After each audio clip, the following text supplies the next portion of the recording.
I had a year where I was borderline, suicidal. I was just really down, depressed, couldn't move. And I had, luckily, really good, friends around me who gave me a lot of support. I had climbed to the top of this ladder, and when I reached the top of the wall, I looked down and I thought, oh my God, I've put my ladder against the wrong wall, and I've spent my whole life climbing it. And number one regret was I wished I'd lived my life true to myself and not the life that others expected of me.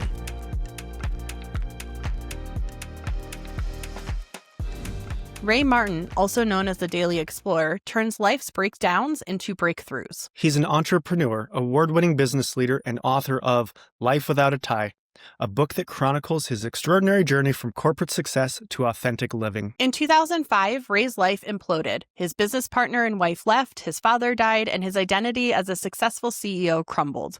What was meant to be a 6-month sabbatical became a 14-year odyssey of self-discovery. Coach, mentor, marathon runner, and torchbearer for human consciousness, Ray emerged with 6 powerful rules for authentic happiness. Ray, welcome to Unplugged. All right, Ray, before we get started, we have a tradition here on the show. I'm on a mission to really destigmatize that human experience. I always say it's really uncomfortable.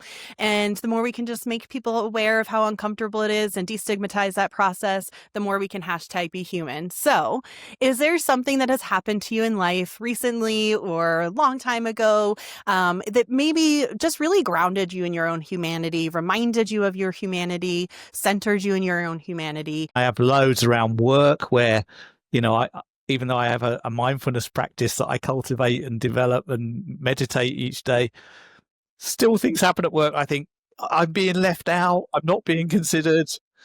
How come I wasn't chosen for that project? These are the kinds of things that are happening daily, that I just have to watch them. Most of those I choose to observe and not react to, but some of them I actually do react to. From being an award-winning CEO to then backpacking for 14 years, and that's quite the transformation. Yeah. So how did you redefine what authenticity looked like for you and your meaning in life? And tell us more about your journey. Yeah, well, the short answer, how did I do it? I would say is gradually over a long period of time. It wasn't just like one. It wasn't a snap decision. Okay. No way.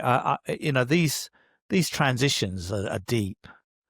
And when I first decided I wanted to take, I left to go on a 6-month sabbatical. I had no idea. I literally had no idea that I would be away from my homeland for 14 years.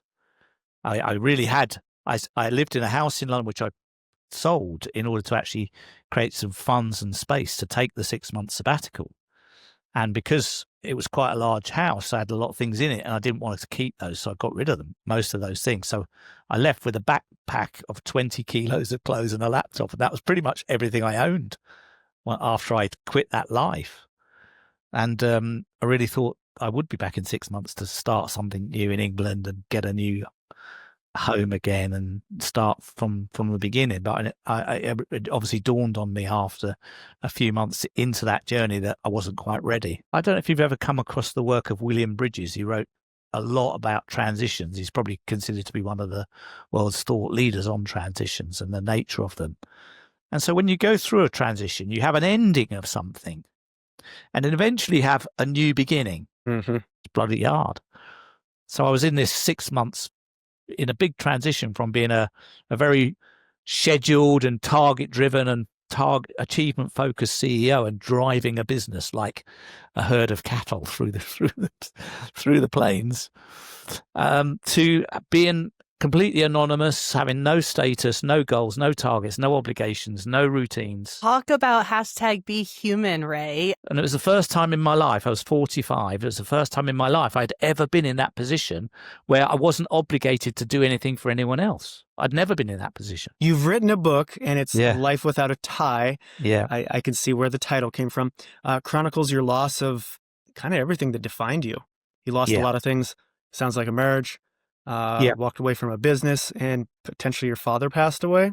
For someone facing their own life implosion right now, what's the first thing you tell them? Well, obviously, it's going to be rough for a while. That's the truth of it with those things. And when they happen, it is going to be rough for a while. There's turbulence, inner and outer. And so how it was for me was just accepting that that's how it is, and knowing that eventually, you come to a new beginning of something. It takes quite a bit of faith, I think, as well, to be able to withstand these changes, depending on who you are and how it's happening. But I would say that to me, how it occurs to me, like the ties of life, how we define who we are, the 4 things that make that happen for most people are our partner, our home, our career, and our community of family and friends. Those are the 4 ties that I think define us all. And if you even just cut one of those ties quite suddenly, it's has a psychological impact. You're slightly wobbly. 2, you cut all 4, you're just completely lost. I had a year where I was borderline, suicidal. I was just really down, depressed, couldn't move. And I had, luckily, really good, friends around me who gave me a lot of support. And one of them even said to me, why don't I consider doing a sabbatical? And at first I laughed at that idea, but then as time went on, I thought, actually, this is quite a good suggestion. This was before you went? Yeah, before I went. Yeah. For a long, it was suggested way before. And then events happened which made it seem to me to look like quite a wise choice. So I don't think you need to go on a long journey abroad, but what was important to me was I wanted to reflect on my life and what had happened. And if I was going to get input from anybody, I wanted it to be a kind of thinking I wasn't used to hearing. And so I decided not to stay in London, because in London, all my friends are like me. They think the same as me. They've got the same kind of mental frameworks and ideals and stuff. And I thought, I'm just going to hear myself talking to me. The same thing. Yeah. So I really wanted to go somewhere where it would be completely different. So I chose Asia, so I'd never been there. And I thought, I'm going to be probably exposed to some of the Eastern philosophy and education, the Buddhist teachings and things like that. Which I'd never, ever had an opportunity to really have a look at and take on board. So that's why I chose to go there. But what I've learned from that whole journey is that it's changing our thinking that's the most important thing. And you don't have to go abroad to do that, but it does help to go into a different environment than the one you're used to. Some of the things that really resonate with me is how you basically got rid of all of the things that were not your humanity and really focused on your humanity to find really who you are. And I think the other thing too is getting out of your echo chamber. I think we are in a society right now, I mean, at least in the United States, where we are looking for our biases to be confirmed. That is literally all we are seeking. And I think we grow when we actually leave those spaces. Definitely seems to me to be true from what I've experienced. One of the things that really inspired me, when I was in that year when my business partner left, and my wife, the same person, my dad passed away. It was obviously a dark period, but I read this book by a lady called Bronnie Ware called The Top 5 Regrets of the Dying. Have you come across it? Mm-mm. And she only talks to people in the last days and weeks of their life, which is a fantastic place to be, to get an insight into life what itself. matters then. Yeah. And so every person she said, I asked them all the same question: what do you most regret about your life? And she said, I've spoken to thousands of people. They all say the same 5 regrets, all of them. Didn't matter whether they were a millionaire or a janitor. And the number 1 regret, what do you think that would be? Paying attention to the things I didn't value, or like the things that weren't my humanity. The way she expressed it was, I wished I'd lived my life true to myself and not the life that others expected of me. That was the number 1. And the others in the 5 were things like, I wished I hadn't worked so hard, because people often died with more money than they could spend. I wished I'd stayed in touch with close friends who I was always too busy to talk to. I wished I'd expressed my feelings more. That came up number 4. And the last one was, I wished I'd allowed myself to be happy and be grateful for what I had, rather than always searching for another thing to be happy. It never felt truly authentically me.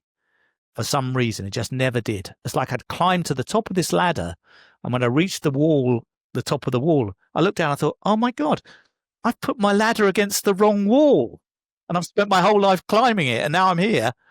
I should have gone on that wall over there. But then I thought, what is that wall over there for me, the real one? What is my living true to myself look like? I had no idea. I didn't know, which is another reason I felt I'm going to go on a sabbatical. I'm going to make that my quest. My quest is to answer the question, what does living life true look like for me, feel like for me, sound like for me? It's hard as I'm listening to you, Ray, to not get I think one of the biggest challenges humans have is change. And you were talking about that time between the transition stage. And that really resonated with me because I feel like that is really that discomfort of that stage, that ambiguity of that stage, the lack of structure in those stages, the undefined future in those stages are really uncomfortable for humans. But I think about your analogy with the wall and really transforming your life to have this meaning. And it really does require you, and I'm sure this is something resonates with you as a successful CEO, is it requires you to be comfortable with the uncomfortable. Yeah. Do you have thoughts that came to your mind while you were in that process or in those moments that really helped you to continue on that path? Do you have insight for us to get more comfortable with that stage of that process? I had a vision, and that's always, without a vision, you can't steer in any particular direction. That's a very, very important part. And it doesn't have to be exact or have dates or be specific. But I had, at least knowing had this picture of who I could be as a man in the world, the kind of work I wanted to really be doing, what that would feel like, the kind of home I'd want to create. I had a vision of that. And I had a vision of how I wanted to be in a partnership relationship with someone. I didn't know who it was or how I'd meet them, but if I did meet someone I'd connected with, I knew I'd want to be close, honest, real, intimate, not pretending, genuine, being able to bring anything, no secrets. I did have a very clear vision about that as well. We live in a world that is so instant gratification centered, and everybody wants to have that vision happen right this second.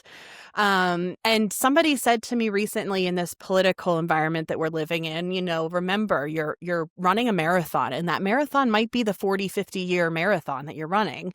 And we have to think vision wise in that term, but still I can't spend 40, 50 years with that vision. I have to still celebrate the day-to-day, the small wins. So you're clearly very passionate about service.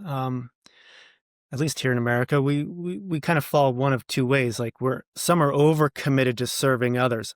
What would you say to those balancing service, but also staying true to yourself? What would you say? Yeah, I don't think I've got anything hard and fast to say about that. I think that's what the secret is, to get the balance right. And if for some people that's 80-20, and for some people it's 50-50.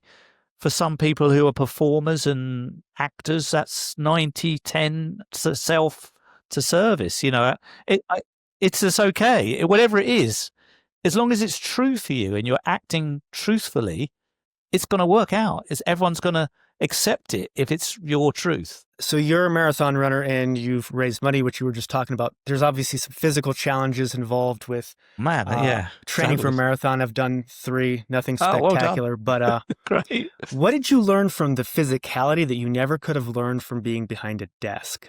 It's a great question, because I worked in the business world as a leadership coach, before I met Matt. And I said to Matt, who was my marathon coach, God, I learned so much about coaching somebody else from you. Because what he did with me was he took me by the hand and took me through every step and explained and showed how it could work and helped me create the vision I needed to see that my training would produce the result of being capable of doing it. Because I remember the first day we went for my first run together, he put that chest band heart rate monitor on me at the time.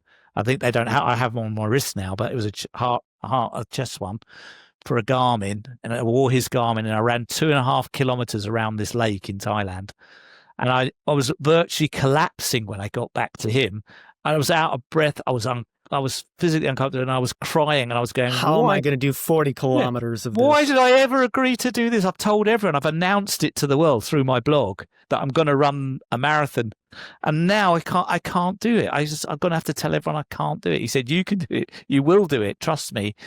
you just need to trust me, because in 10 weeks from now, you're going to run your first half marathon. And I said, you are joking. He said, no, I promise you, you just follow what I'm going to show you to do. You will be running a half marathon in 10 weeks. And definitely 10 weeks later, I went to Pattaya with him and I ran a half marathon in 2 hours, 5 minutes. And I couldn't believe it. I couldn't believe it myself, because all I did was follow every single step that he showed me. And and so I thought, God, it's so good having a coach who's confident, who knows what they're doing, who's allowing you to have doubts and is holding you with his arm around your shoulder while you've got them, and saying, nope, I'm here, we're going to do this. And then holding you to account for your part of it, because I had to agree to do 4 runs a week, go to the gym 2 days a week, cycle in between. And I had this program that I had to commit to and agree to. And Matt was checking up that I was doing it. So, and there was that secondary part. You had to do it too. Like, this is not just somebody told me and I sat on the couch. Like, you had to take the action. I had to do it. And luckily I didn't have a job at that point. So I was able to put my time and energy into training. And any time I had left over went into the fundraising, because, I was in Thailand. So if I wanted to call people in England or America, I would be doing that at night or in the morning, times, because of the different time zones. And so my whole day was consumed with this project. So bringing it back to leading authentically and also mental health, I'm really curious to know, you distinguish between leading yourself and leading others. We have currently a global mental health epidemic, I would say. How do you authentically lead others while showing up for yourself, but leading without an ego? Gosh, such a brilliant question. I mean, that is the first part. Is I think you can only really qualify to lead others if you lead your own life mindfully and with awareness. The major part of it is a foundation of self-awareness. In the modern world, if you do not have a foundation of self-awareness, I don't think you've got much chance of being a good leader, because everyone these days is understanding that what's really killing our society is mindlessness. It's self-orientation. It's greed and all of those things. I mean, none of those, they're all born out of what the Buddhists call ignorance, not being stupid, but ignorance, the ignoring of fundamentals that really bring happiness. Because we've got this illusion of separateness. Gabor Mate talks about this in his work. You've got this illusion of separateness. In other words, if you got you wouldn't, if you have a pain in your left hand, you wouldn't hit it with a hammer to try and stop it, because it's all part of your system. And so we've got these parts of society, where they're at odds with each other, but we're really all one and the same. There's no difference. It's only an illusion that we're separate. I mean, in the Buddhist way of looking at things, your happiness is required for my happiness. There's no happiness or peace until everyone's happy. That's how it works. So that's a simple way of looking at it. But I think the job of leadership is not managing and commanding any longer. It used to be like that. It's now about cultivating the right culture and environment in which people can grow and thrive and be happy and prosperous as individuals. So you're helping people grow and develop as a leader. You're not just getting the targets or results. That's just a small part of the job. I think that really does start at that top. And if you're not grounded in yourself, you're not centered, you're not mentally strong, emotionally strong, self-aware, and willing to receive feedback and not have it crumble you or the organization. I just think I think we need to really focus on the mental health of the leaders to make sure that it does filter down to the whole organization for the sustainability of the organization. Yeah, I'd say so. Yeah, I mean, well-being has risen up the agenda massively since COVID, particularly, because I think that was make it really, really clear just how much out of kilter people are. And when like, you can see why people didn't want to go back to the office after the pandemic had finished, because there was so much feeling so much more well. We slowed down for a minute and we were able to really ground ourselves in like, ooh, I got to connect with my kids and like make bread with them. That is not something we were doing before. And just slowing down. I mean, I know for us, like doing all the activities after school, I'm like, oh, I don't want to go back to that. It's just, you get so busy in like all the things that you're supposed to do. Going back to the beginning of this conversation, what are we doing to live ourselves authentically? And sometimes, being able to work from home or not have so many tasks to do with our kids is really giving us that space to build those meaningful connections. Let me ask you, after 14 years of exploration, what was maybe some of your most unexpected places that you've seen people really discover their authentic self? Or what were some of the lessons that really just stood out to you? Yeah, I'll take the second part of that question because that's something I gave a lot of thought to when I was writing the manuscript for Life Without a Tie. I worked with a couple of brilliant editors because it was the first time I'd ever written a book, and it's such a challenging thing to do when you're not experienced at it. So they asked me to write the final chapter of the book, chapter 20, called Looking Back. They said, we want you to extrapolate the wisdom and knowledge you feel like you gained from those 14 years. And it took me about a month to write that chapter. It was one of the shortest in words, but it was one of the most difficult to kind of extract from my own head. And I came up with 6 rules for happiness that I outlined in the book. The first one we talked about actually in this conversation, rule number 1 is to build a foundation of self-awareness, a strong core. And that's obvious why, but you need a dashboard where you can keep checking in through wise reflection of your own life. Am I living my values? Am I clear about my vision? Does my purpose make sense? What limiting beliefs am I holding, and what empowering beliefs am I holding? And are my actions reflecting all of those things? And am I living it? Am I acting, speaking, doing, saying that way of living? And are my driving forces, as Anthony Robbins calls them, being met? So my need for security, variety, belonging, recognition, they're human needs that we all have. So that's your core. You need that. The second rule would be owning everything that happens to you 100%. You've got to take full ownership for everything in life, whether you like it or not, whether it's expected or not. It's so uncomfortable. This was actually my conversation with my mom. So going back to the beginning of the conversation, yes, accountability and owning it. If you live as if that's true, which I have done for many years, what you realize is that you kind of create the conditions you need for your own evolution, whether you wanted it or expected it or knew it. Every condition you're in is supporting you to be your greatest version of yourself, if you can actually deal with it wisely. So, but owning it 100%. So in my case, for instance, I could come on this podcast and be whining about my partner who I was married to when I was a businessman leaving and saying, blaming her about everything that's happened, et cetera, et cetera. But I choose not to do that in my own life. Taking ownership, number 2. Number 3 is what I call becoming your own observer. Because if you can't put that separation between your thoughts and your actions, you're in trouble, because your autopilot is directing you to act in a way that is not going to serve you in certain moments and events and situations. You're just going to be reacting, and unskillfully and unwisely. And most of us know what that automatic reaction feeling is like, because our autopilot doesn't work every minute of every day.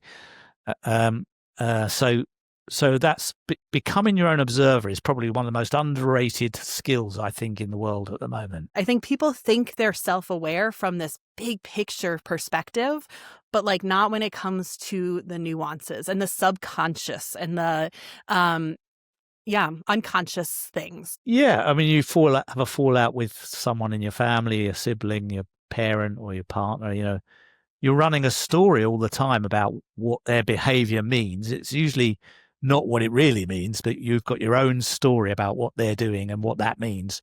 And that could play out like, you don't care about me, you're not really listening. And that's when you're literally consumed with your own thinking and you're not noticing it. But it's quite different to be in that same conversation in the same way and say, I'm noticing as you're speaking that a feeling of irritation's arising in me. I just need a moment to look into that, calm myself a bit. If most people could do just that one thing you just said. You're changing your position to your thinking. So you're not wrapped in it. You're stepping outside of it and noticing what you're thinking and saying, I want to think about this moment wisely before I say what I'm about to say next. What you're saying right now is exactly how we should preface it. Yeah. And so for anybody listening, I think this is truly an amazing and easy thing to do is, like you just said, right? I am not feeling like I understand my own thoughts right now, or I am feeling big emotions. I want to just think about it for a minute. I want to make sure I take care of this relationship. I don't want to hurt this relationship more. So I am stepping away not to be harmful or hurtful, but because I need to take a second. But that's a mindful way of being. And it takes practice because we're not taught that usually as kids.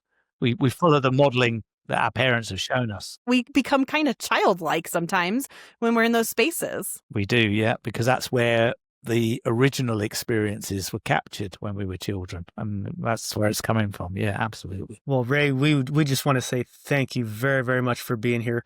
I know there's at least 3 more points, and we're going to give you an opportunity to give a plug for your book. So if people want to see those other 3, they can pick the book up.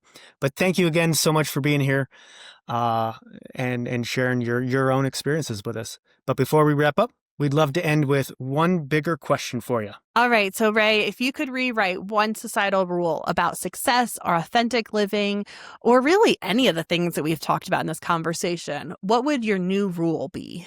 Success has been, in my lifetime, measured by material status. And a lot of the benchmarks that people use to determine if they're successful or not successful is that status or any kind of external validation that society provides. And I think the orientation is completely wrong. The rule I would institute is to say, if it feels good to your heart and soul and it's what you enjoy and love, then that's what you choose. That's what you would choose. That's what everyone should have the possibility of choosing for their life, what they do. I love it. Yeah. If it speaks to your humanity. Yeah, totally. I love it. All right. Well, thank you again for joining us today and all the incredible work that you do. It's been truly a pleasure to chat with you. If listeners are interested in connecting with you or finding your books, how can they do so? Yeah, the easiest way, my book's called Life Without a Tie, and I have a website, lifewithoutatie.com. And everything about me in the book is there. And I'm also on LinkedIn. If there's a lot of your listeners are on LinkedIn, I still do most of my communication there, post every day on there. Cool. Well, again, thank you so much for your time. You're welcome. Don't forget to share this episode with someone that might find it helpful. Getting the word out is one of the best ways in which you can really support our mission and help us grow. We appreciate you and thank you so much. Take care.